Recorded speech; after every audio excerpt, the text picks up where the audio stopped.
Sangau is the base camp for your trip to Phangpui Blue Mountain National Park at Far Pak.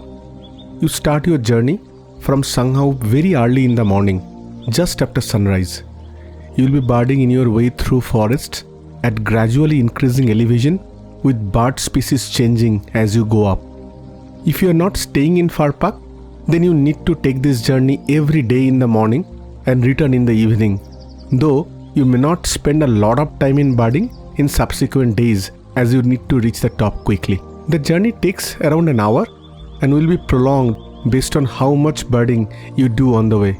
We stayed at a night at Sangau Tourist Lodge and would suggest others to do so. Our guide and tour planner, Roychoudhury, did all the booking and other arrangements. You won't have electricity in Far Pak, hence you should charge your battery, phone and power banks at Sangau. Phone signal is also bad in Far Pak, hence you should clear your phone call and internet related work also in Sangau. From Sangau, you will come to Thaltlang, which is the gateway to Phangpui Blue Mountain National Park. Here we'll buy the entry tickets and any ration you want to buy during your stay up there. If you stay in the top at Far Pak, you need to have a cook and carry everything you need for cooking. The journey from Thaltlang to Far Pak is an adventure, as we find out later in this video. While one may stay in Thaltlang, but I felt a little extra drive justifies staying in the Sangau Tourist Lodge, which would be a bit more comfortable. Sangau is an excellent location to observe the Phangpui Blue Mountain National Park from a distance. Standing in front of the tourist lodge, which is at an elevation on a hilltop, you can see the waves of mountains covered by forests. You can see the Myanmar hills at a distance, which would look like an extension of what you see in front of you, and you would appreciate the political country boundary has no bearing on the landscape nature creates. Take as many pictures as you may want. This is also a decent place for astrophotography, as you will have moderately dark sky and electric power, unlike at Far Pak. The best moment in Sangau is no doubt the sunrise. Wake before the dawn and experience how the night's darkness slowly replaced by sun's rays that starts with pink, then turns slowly to orange before becoming the bright white daylight.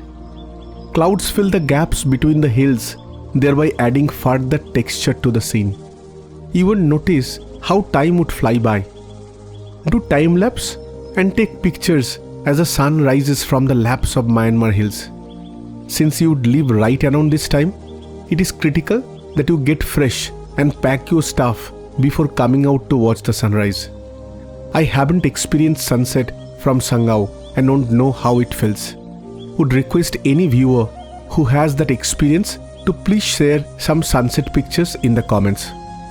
There are 4 major blocks where we do birding in our journey from Sangau to Far Pak. First, the Sangau Tourist Lodge itself, which justifies spending at least half an hour. Second, the road from Sangau to Thaltlang, which is around 30 to 40 minutes walk. Third is on the way up, just after crossing the gate of Phangpui National Park. Here, one should plan 1 to 1.5 hours for birding.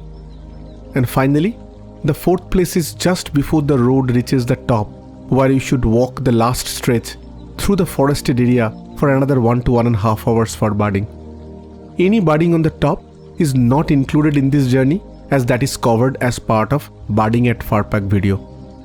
Let's start with the first place, which is Sangau Tourist Lodge. 70 plus species seen here, and several of them might be targets for you.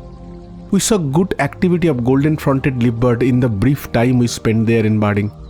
We could have seen many more if we could spend some more time there, but we had to hurry and couldn't spend much time there.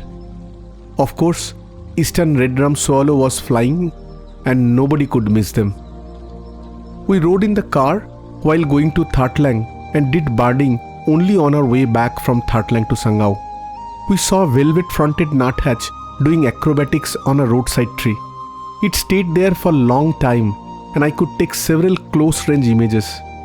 On this road, Orko has seen Burmese shrike one of his past trips, but we were not that lucky.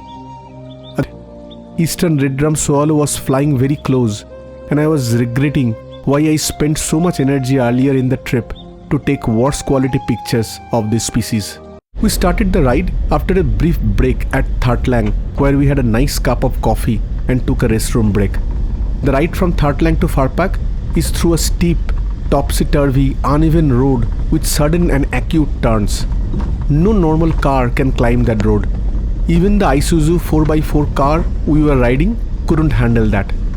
This commute is managed by a custom Mahindra Bolero, which has two separate gearboxes operating front and back wheels.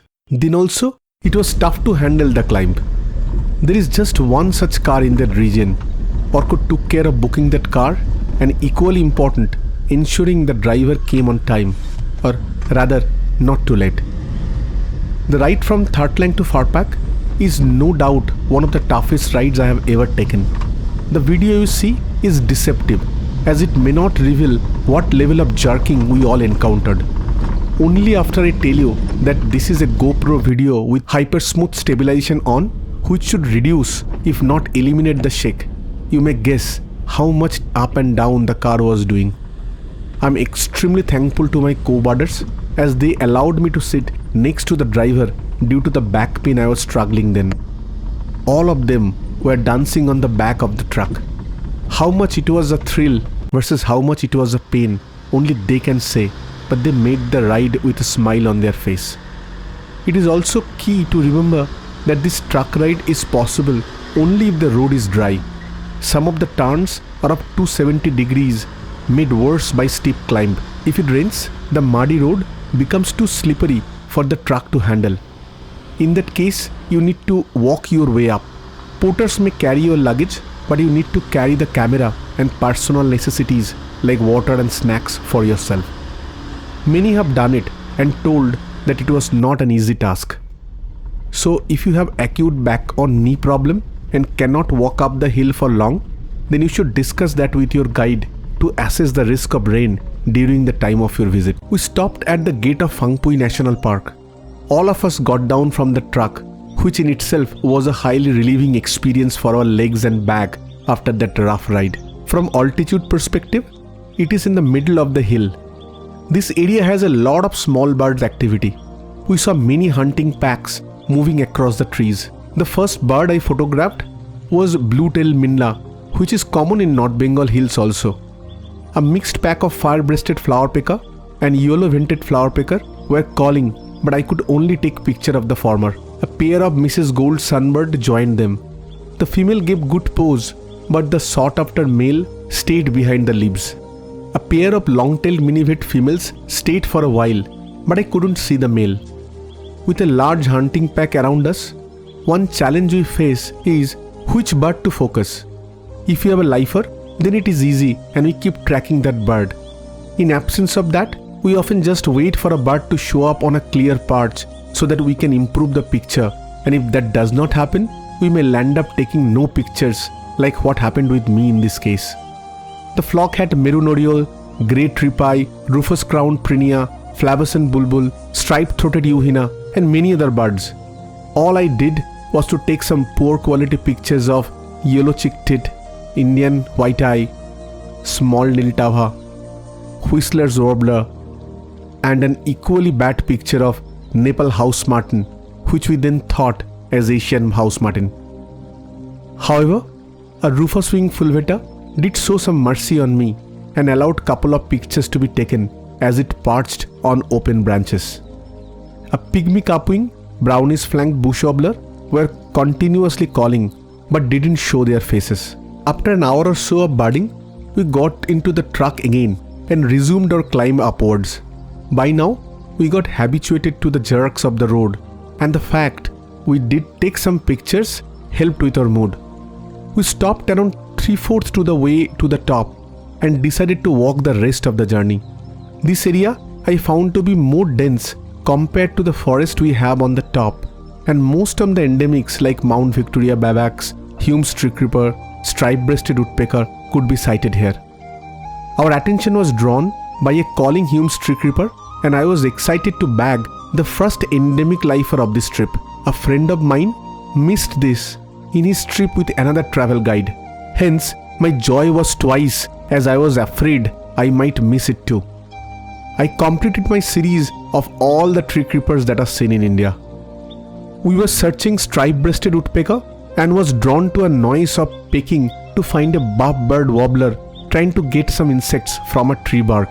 Orko then pointed us to a woodpecker-like bird which was perched on a tree branch parallel to the ground. With the backlit sky, the bird looked too dark through the viewfinder. I changed the exposure compensation to increase the light, and as I refocused, it flew away. All I photographed was an empty branch, as you see here. It was a woodpecker for sure, but with no picture, I couldn't confirm the ID. Had I had a DSLR instead of a mirrorless, I would have invariably fired a few shots, only to find those as dark later on, which I could edit and could get the ID done. We had to go through a tense 3 more days to see the stripe-breasted woodpecker. As I was cursing myself for missing the shot, Orko told us about a brown-crowned scimitar babbler. It was just above our head and we were taking belly shots. Then it came a bit lower, but there were branches in front of it. Finally, it came out in open and gave us some good portrait shots.